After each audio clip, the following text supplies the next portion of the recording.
इसका जो second part है वो भी हम स्टार्ट से सेम ऐसे करेंगे, आपको एंड से करके दिखाती हूँ। जब आप मैट्रिक्स ए सिलेक्ट कर लेंगे, उसका जब आप डिटर्मिनेंट लेंगे ना, आपके पास कुछ ऐसी फॉर्म बनेगी 2 लैम्डा स्क्वायर माइनस 8। आपने यहाँ से कैसे इसकी वैल्यू फाइंड करनी है, 2 लैम्डा स्क्वायर यहाँ रखा, 8 को यहाँ ले गए, लैम्डा स्क्वायर यहाँ ही रहा, 8 डिवाइडेड बाई 2 मेरे पास आ गया lambda square is equal to 4। ठीक है, अब ये तो स्क्वायर में हमें सिर्फ लैम्डा की वैल्यू चाहिए, तो हम इसके लिए क्या करते हैं, दोनों तरफ अंडर रूट लगा देते हैं। और आपको पता है कि स्क्वायर और अंडर रूट आपस में क्या होते हैं, कैंसिल हो जाते हैं। ठीक है, और लैम्डा इज इक्वल टू, और ये जो 4 का जो अंडर रूट होता है ना, ये इसका आप याद रखें, इतना नहीं आपको पता है कि नहीं, लेकिन कैलकुलेटर में ही आप सॉल्व कर सकते हैं। वैसे भी 2 का जो अंडर रूट होता है ना, वो होता है +-2। ठीक है, जब अंडर रूट हम किसी भी टर्म से हटाते हैं ना, उसका अंडर रूट फाइंड कर लेते हैं, तो उसके साथ वैसे तो 2 होता है, लेकिन उसका हम +- भी लगा देते हैं। ठीक है ना, जैसे अगर यहाँ पे मैं अंडर रूट 9 लिखूँ ना, तो उसका आंसर आता है 3, और मैं इसके साथ +-3 भी लगा दूँगी। इसी तरह 4 का अंडर रूट क्या होगा, 2 होगा। ओके, लैम्डा की वैल्यू मेरे पास 2 वैल्यूज़ आ गई, एक आ गई +2 और एक आ गई -2। ठीक है, अब मैं इन दोनों के लिए सॉल्व करती हूँ। बुक में जो है हमने जब -2 लैम्डा की जगह पुट किया, ठीक है, इक्वेशन में, तो उस लैम्डा की वैल्यू -2 पुट करने के बाद जो इक्वेशंस बनती है उसको सोल्व किया गया। तो मैं आपको लैम्डा की जो वैल्यू इक्वल्स टू 2 है, जो आंसर आता है, मैं आपको वो सोल्व करके दिखाती हूँ। तो देखें, लैम्डा की जो मैंने 2 पुट की तो मेरे पास ये बन गई। अब मैं यहाँ से x1, x2 और x3 की वैल्यूज़ निकालनी है। एक तो मैंने आपको पिछले क्वेश्चन में करके दिखाया है कि मैंने x की वैल्यू जैसे ऐसे रखी तो y और z को सिर्फ ले गई थी, लेकिन इसमें देखें वो थोड़ा मुश्किल हो जाता है। आप चाहें तो कर सकते हैं, लेकिन मैं आपको इक्वेशन वाला प्रोसेस भी बता देती हूँ, वो थोड़ा ना शॉर्ट है, थोड़ा सा ईजी है। हमें तो ईजी लगता है, आपका पता नहीं। ये क्वेश्चन नंबर 1 है, ये क्वेश्चन नंबर 2 है और ये क्वेश्चन नंबर 3 है। मैंने क्या किया, पहले मैं क्वेश्चन नंबर 1 को लेती हूँ, x1 + 4x2 + 2x2 x3। Question number 2 क्या है, 2x1 + x2 - 3x3। ठीक है, मैंने क्या किया, इक्वेशन नंबर 1 को ना 2 के साथ मल्टीप्लाई किया। 2 के साथ मैंने मल्टीप्लाई इसलिए किया ताकि ना यहाँ पे क्वेश्चन नंबर 2 में ना यहाँ पे भी 2 बन जाए, फिर ये दोनों 2 हो जाएंगे, इसके साथ प्लस का साइन, इसके साथ प्लस का साइन है। फिर इसमें होता है कि मैं ना नीचे वाली टर्म्स का ना साइन चेंज कर देती हूँ हर एक का। अब देखिए ये +2 हो गया और ये -2 हो गया, तो दोनों ऐसे कैंसिल हो सकते हैं। इस वजह से मैंने इक्वेशन नंबर 1 को 2 के साथ मल्टीप्लाई करूँगी, पूरी टर्म को 2 के साथ मल्टीप्लाई किया, 2x1, 4 2 ज़ार यहाँ पे 8 आ गया और 2 2 ज़ार 4, मेरे पास ये इक्वेशन बन गई और ये दोनों कैंसिल हो गई। इसमें होता है कि हमने नीचे वाली टर्म का सिर्फ हर एक का साइन चेंज कर देना होता है। ठीक है, अब ये क्या है, +8x2 - x2, मेरे पास आ गया 7x2, और यहाँ पे क्या है, +4x3 + 3x3 आ गया 7x3 = 0 है। ओके, अब मैंने क्या किया, 7 कॉमन लिया, नहीं अभी नहीं, 7x2 = यहाँ पे ले गई -7x3, x2 = 7 को यहाँ लिए तो मेरे पास आ गया -x3, ये आई है। अब मैंने क्या करना है, इसकी वैल्यू किसी में पुट करके देख लेती हूँ, 3 में करती हूँ। 3x1 + 2x2 की वैल्यू मैंने यहाँ पुट कर दी -x3 एंड -4x3, जो कि आ गया 0। 3x1 - 2x3 - 4x3 = 0।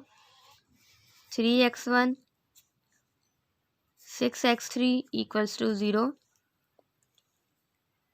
3x1 = 6x3 यहाँ ले आई, और x1 = 6/3x3। 3 को मैं यहाँ के डिवाइड कर दिया, मेरे पास आ गया x1, 3 2 ज़ार 6, 2x3। अब देखिए यहाँ पे भी x2 = -x3 है और x1 = 2x3 है, मीन्स का मैं सिर्फ x3 की वैल्यू फाइंड करूँगी तो मेरे पास इन दोनों की वैल्यूज़ आ जाएंगी। अब x3 की वैल्यू मैं कैसे फाइंड करूँगी, मैं इन दोनों को किसी में भी पुट करके देख लेती हूँ। 3 से तो मैंने अभी निकाली है, मैं ऐसा करती हूँ 1 पे पुट कर लेती हूँ, x1 + 4x2 + 2x3। ठीक है, क्वेश्चन नंबर 1 लिखी, इस तो मैंने वैल्यू पुट की x1 की, जो कि आई है 2x3, x2 की वैल्यू आई है -x3, और ये ऐसे ही है 2x3 = 0। 2x3 minus 4x3 plus 2x3 equals to 0। 2x3 और 2x3 मेरे पास आ गया 4x3 और ये आ गया माइनस 4x3 इक्वल्स टू 0। अब देखिए फिर से ही वही फॉर्म बन गई। ठीक है, तो मैं यहाँ पे x3 की वैल्यू क्या ले लेती हूँ, t ले ली। ठीक है, नॉन ट्रिवियल सोल्यूशन की बात हो रही है, t ले ली। और मैंने जब यहाँ पे वैल्यू पुट की तो मेरे पास आ गई x2 की वैल्यू क्या आ गई, -t। और जब मैंने x1 में पुट की तो आ गई 2t। तो मेरे पास क्या सोल्यूशन बना है, 2t -t और t। ये मेरे पास आ गया है एक नॉन ट्रिवियल सोल्यूशन।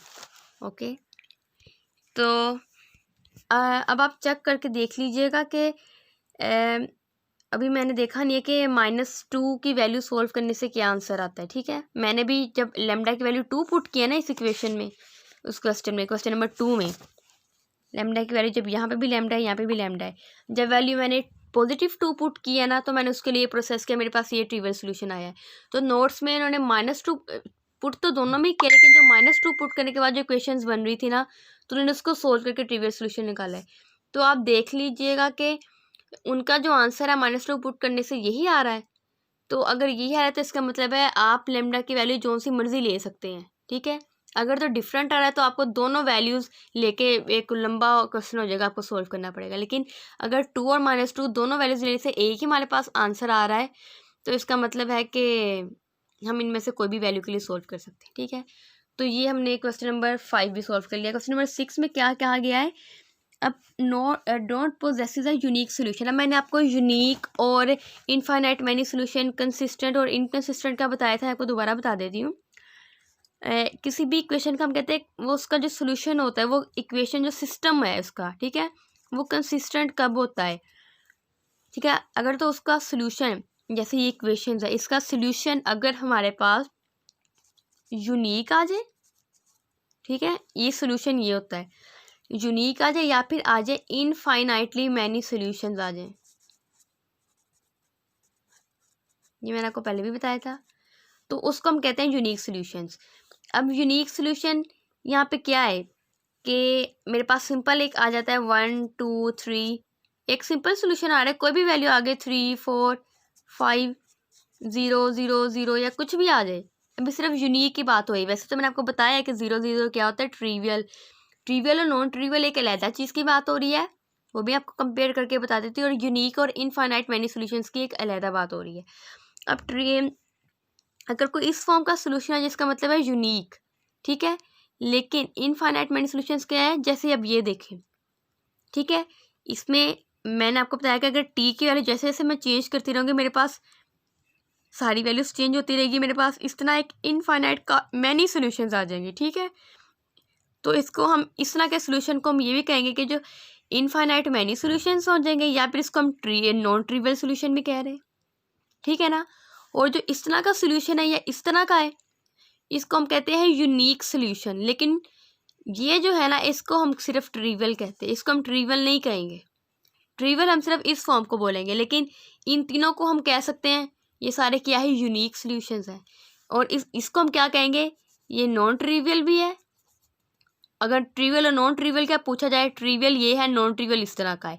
और अगर यूनिक और इनफाइनाइट मैनी सोल्यूशंस का पूछा जाए तो यूनिक इस तरह के और इनफाइनाइट मैनी सोल्यूशंस ये है। ठीक है, तो अब यहाँ पे यही कहा गया है कि do not possess a unique solution. तो आप इसको जब सॉल्व करेंगे ना, इसी तरह जैसे ये क्वेश्चंस किए गए हैं, आप लेमडा की वैल्यू फाइंड करेंगे, लेमडा की वैल्यू फाइंड करेंगे, पुट करेंगे, आंसर निकालेंगे, जब आपके पास सोल्यूशन आएगा ना, वो आपके पास दोबारा से टी की फॉर्म में इस टाइप का सोल्यूशन आ जाएगा, जो कि ये होता है इनफाइनाइट मैनी सोल्यूशन। तो आप कह देंगे इसका जो सोल्यूशन है वो क्या है, वो infinite, this system possesses a infinite many solution means it doesn't possesses a unique solution. ठीक है, तो आपने आंसर में इसका एंड पे ये लिख देना है।